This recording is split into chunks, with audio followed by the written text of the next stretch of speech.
That was coffee from last week. Excuse me. I shouldn't have used the same color cup. That's how I get myself in. Man, that was bad. That's how I get myself into those situations. And we need coffee for today's lesson. This is going to be, for some of us, a tense one. I want to start off by saying that I'm assuming that most of you watching this today consider yourself a Christian. And to make clear what I mean by that word Christian, when I say the word Christian, I mean one whose life and decisions are shaped by the life and teachings of Jesus of Nazareth. If that's not you, if you don't fall into that category and you're watching this morning, of course, welcome. We're very glad that you're here, and you're always invited here and welcome here. But in the event that this seems particularly targeted today at Christians, this is why. As we looked at last week during our lesson, we saw that Jesus was so good at making the complex understandable. He could take something that was infinitely complex and dividing people and putting people at one another's throats and making it simpler for us to understand and to apply in our lives. Again, if you weren't with us, the passage from last week says this: Jesus is being questioned by an expert of the law. And the passage reads, "A lawyer asked Jesus a question to test him. 'Teacher,' he said, 'which commandment in the law is the greatest?' And Jesus said to him, 'You shall love the Lord your God with all your heart, with all your soul, and with all your mind. This is the greatest and first commandment. And the second is equal to it. You shall love your neighbor as yourself.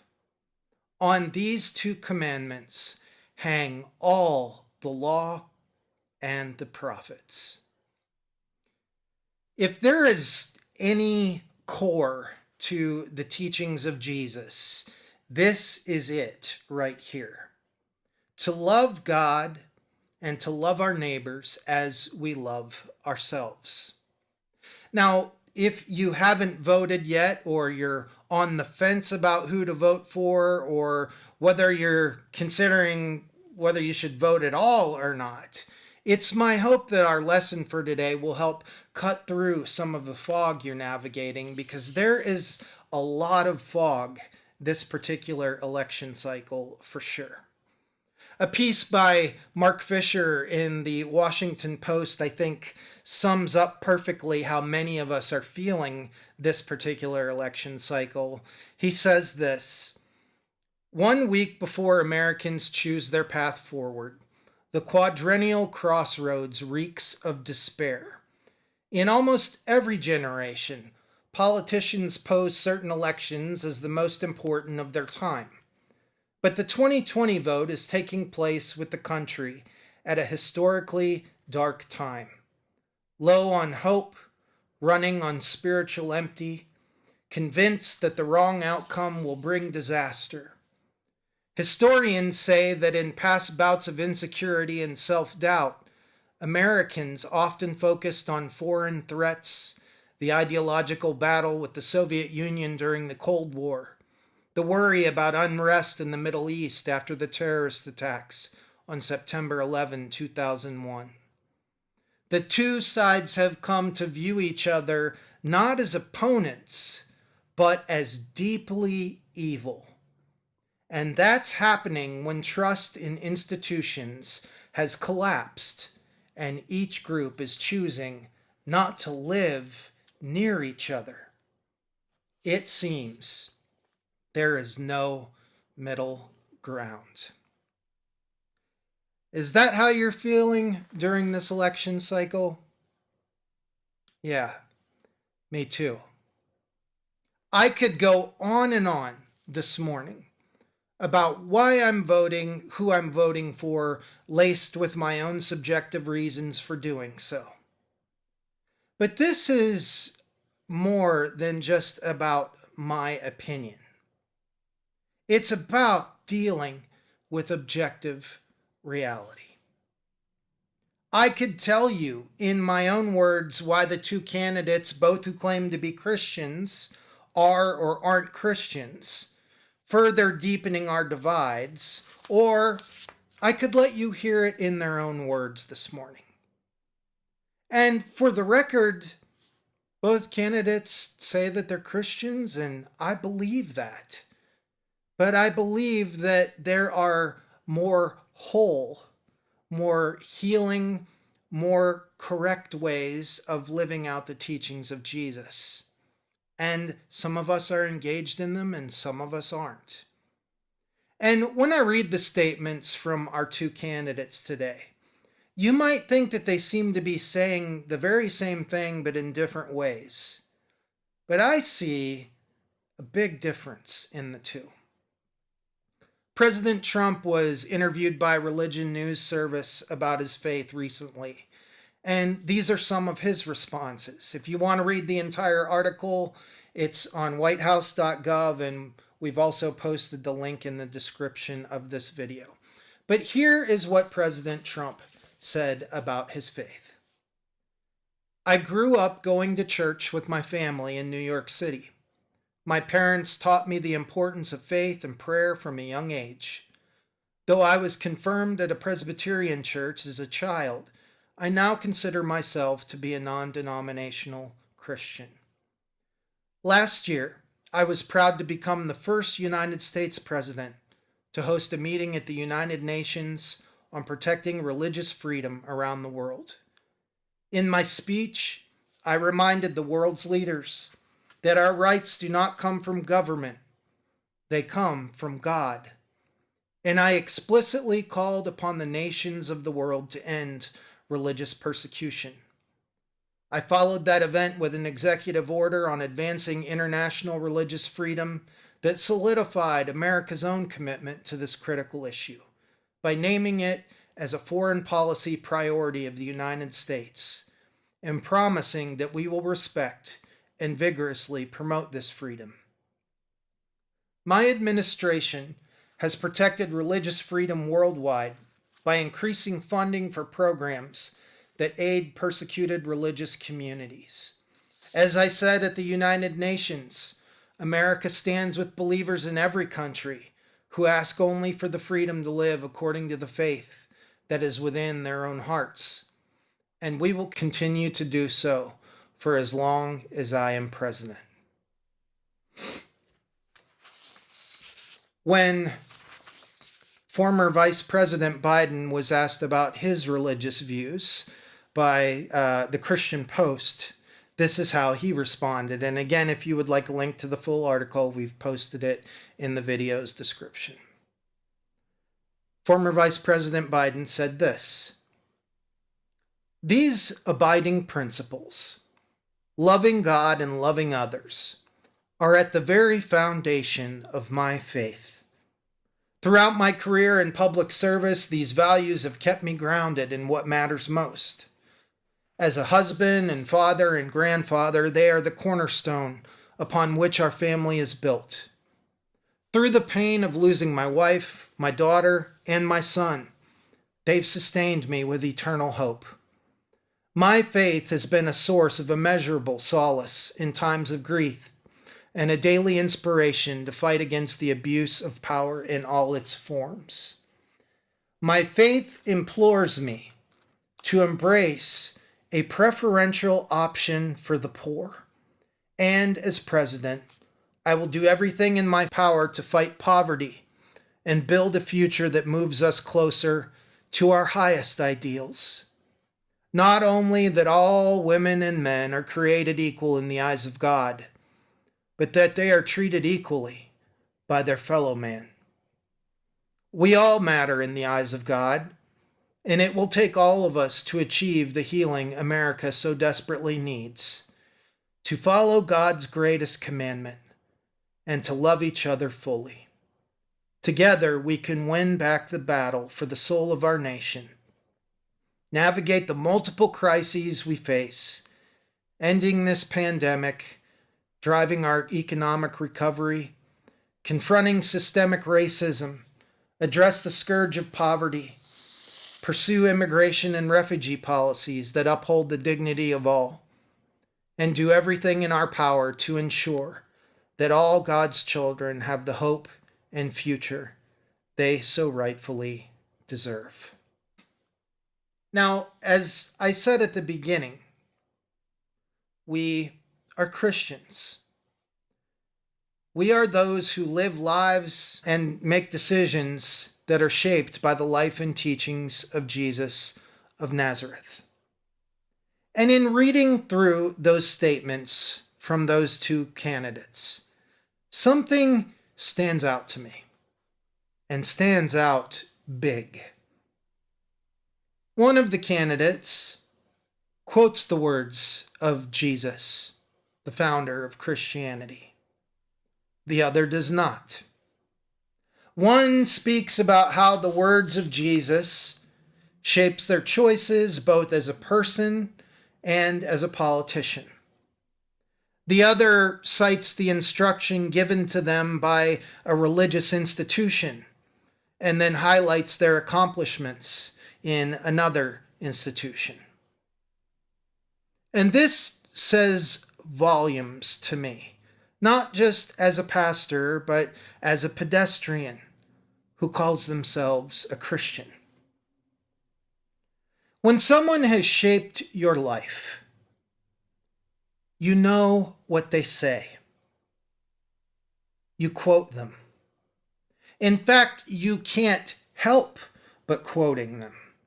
There are people in history who have said things that are so universal, so solid, so profound that we can't help but saying how they have and still are shaping our worldview with words uttered decades, hundreds, thousands of years ago. And one of them does this.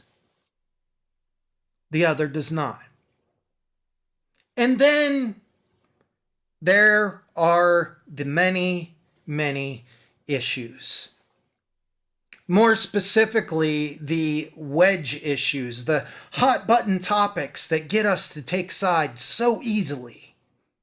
How can two people claiming to be Christians be on different pages when it comes to the issues of our time? I mean, certainly these are the simplest ways to decide who to vote for, where they land on these hot button issues.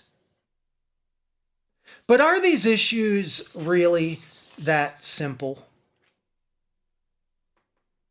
For instance, let me just go through a few of them. Is one's right to life something you deeply believe in? Fine. Good. But do you really mean right to life? Or do you mean right to birth? There is a very big difference in those two things. If we're talking about the right to life, what about the life of the child in poverty on the other side of town, who, unbeknownst to you, had a parent that died from pancreatic cancer and is only able to eat because of food stamps that are paid for by your tax dollars?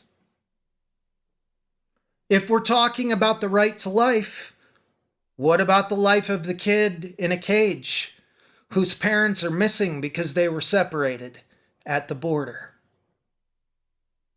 If we're talking about the right to life, what about the life that follows the moment someone is born and all of the other moments that follow the moment that they are born?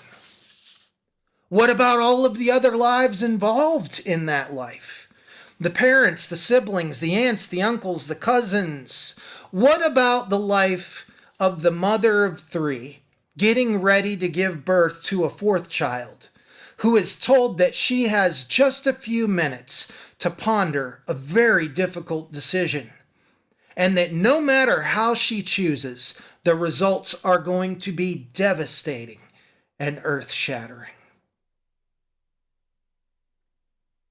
Life includes the whole span of a life, and the quality of lives connected to that life. What about a right to life in that context?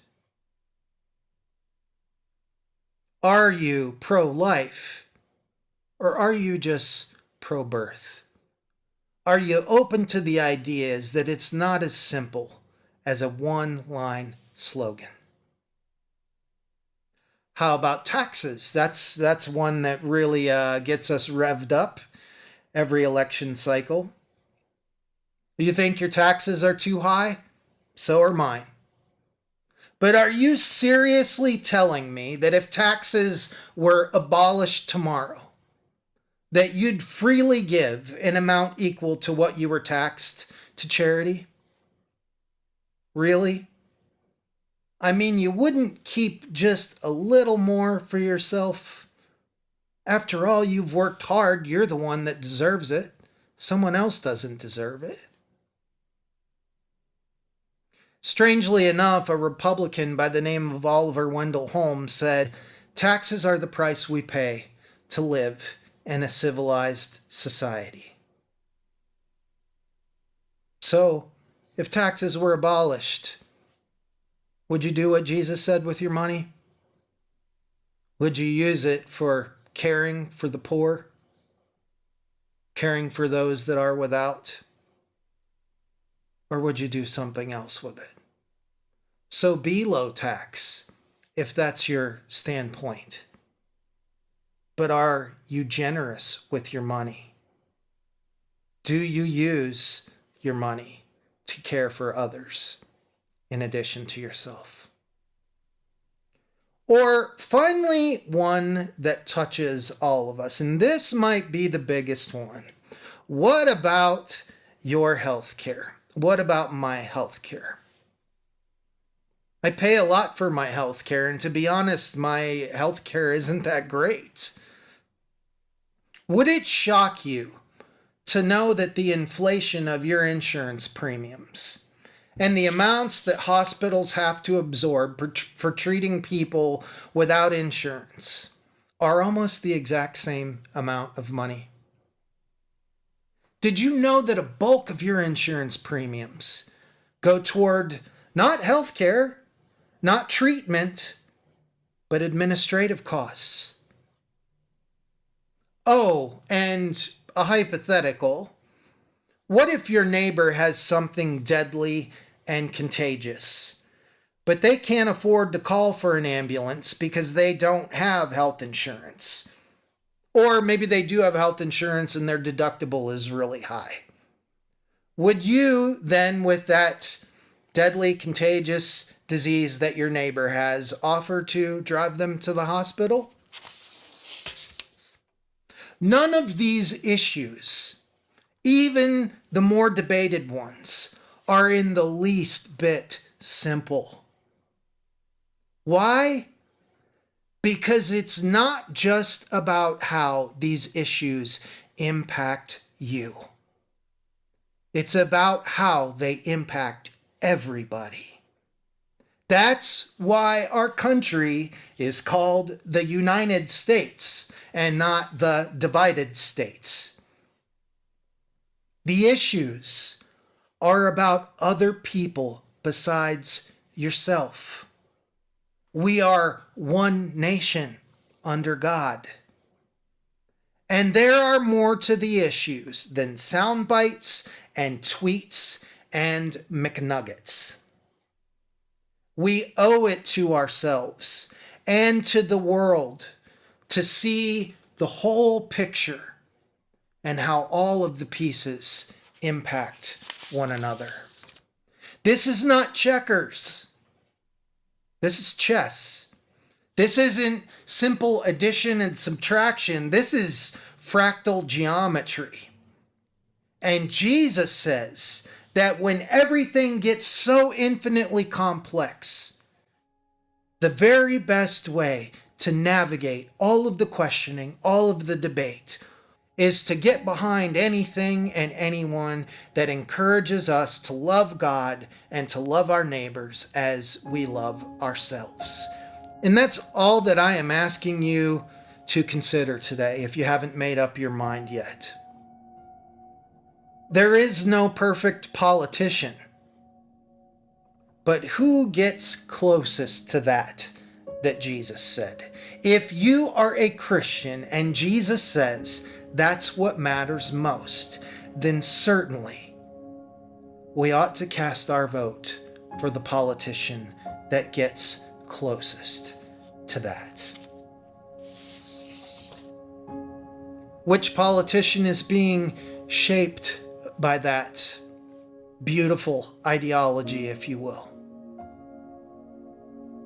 Don't get stuck on an issue.